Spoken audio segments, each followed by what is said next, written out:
Apparently, other Republicans have also started to notice that Donald Trump has done nothing but whine ever since President Biden dropped out of the race. Trump is holding fewer rallies, he's just not being as active, and the few times he is doing rallies or interviews, they end up being total disasters for him. And the rest of the time, he is sitting there at his golf resort on Truth Social, whining like a baby.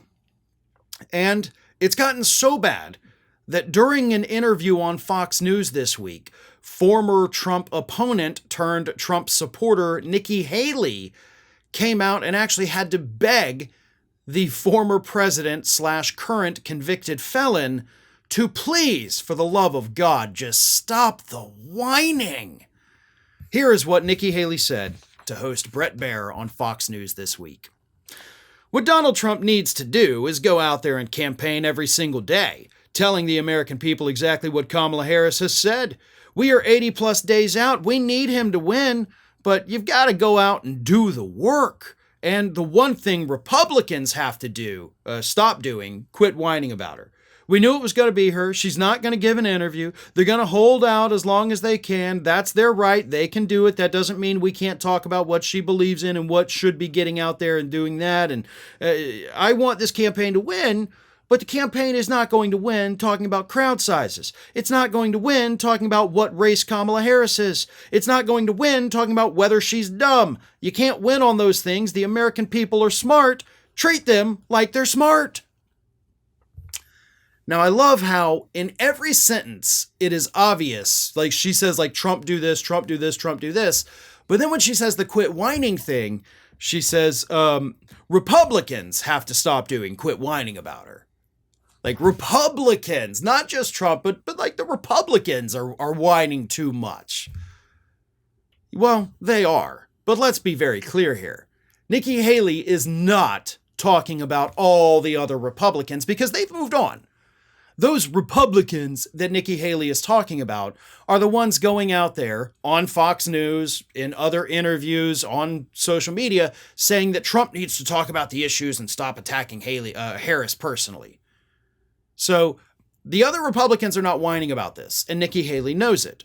But if Nikki Haley had specifically said Donald Trump needs to stop whining, well, then he would turn around and start whining about her, and then, of course, God only knows what happens at that point. But Haley was talking about Trump and his whining. But what gets me about this, what really drives me up a wall, is, have none of y'all met this man? Have you all been in a coma for the last 8 years? All of these Republicans, Haley included, saying that Trump needs to quit whining. He needs to quit with the personal attacks. He needs to talk about the issues. He needs to listen to the advisors. For 8 years, technically 9 years at this point, Trump has been in American politics. And not at one point during those 9 years has he ever done what y'all are telling him to do now. He has always been the person that he is right this moment. He has whined about everything since the very moment he came down that golden escalator. He is a whiner. He whined during the 2015-2016 Republican primaries, whined about his opponents, whined about the media coverage, whined about people stealing his ideas. And then when we got to the general election in 2016, he whined about the polls. That's where fake news came from. He coined the term fake news back then because he was such a massive whiner. And then when he gets into the White House, he whined about the Mueller investigation. He whined about the Democrats being mean to him. He whined about not getting good media coverage. He whined about his approval rating. Whine. He whined about COVID. Then he whined in the 2020 election, and he has done nothing but whine like a baby every day since he left the White House following his failed coup attempt. Hell, he whines about his criminal cases. He whines about being a convicted felon. And not at one point during those 9 years that I'm talking about did he ever shut up. He never stopped, even when it was making more problems for himself. Getting him sanctioned in court for violating gag orders, he didn't stop. So I don't understand how these Republicans like Nikki Haley don't understand that. This is who he has always been. And at 78 years old, you're not going to change him. Nevertheless, Haley continued, and she said, quote, "You don't need to be talking about crowd sizes. You don't need to be going on rants about her not doing an interview," which is funny because Nikki Haley just mentioned that, like, she's not going to do interviews. And now you're like, you don't need to say that. But you just said it. So you're admitting that you said something that you shouldn't say. Okay, that's smart. Super smart. You don't need to talk about, things that don't matter. It's not about her. It's about the American people. Talk to them and let them know you need their vote. Don't assume people are going to bend a knee. That is not, that 20%, their ideas are still out. What they like about Kamala is that she's being hopeful. She's talking about freedom. She's talking about a way forward. They don't want a former president talking about the past. Trump knows how to win. He just needs to do it now. I was almost going to agree with you there, Nikki Haley, until you're like, he knows how to win. No, he doesn't. He didn't win the popular vote in 2016. He lost the popular vote and the Electoral College vote in 2020. The man has never actually really won an election here in the United States, okay? So he doesn't know how to win. He knows how to lose. I mean, Republicans suffered record losses while he was president of the United States in both the 2018 and the 2020 elections. We have seen Donald Trump endorse extreme candidates in 2022 that all went down in flames. Yeah, the guy is a proven loser. So again, you almost had it until you're like, he knows how to win.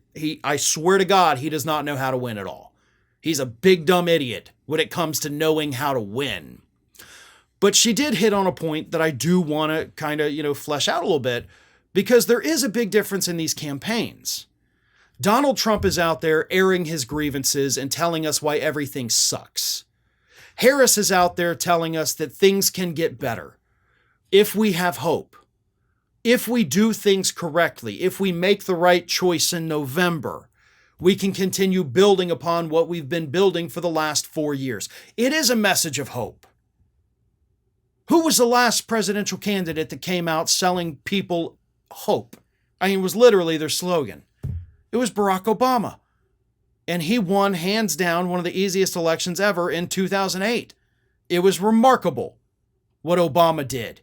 And Harris is out there doing the same thing, giving people hope, getting people excited about politics again, pulling us away from the gloom and doom. Obama pulled us from the gloom of Bush. Harris is pulling us from the potential gloom of another Trump administration.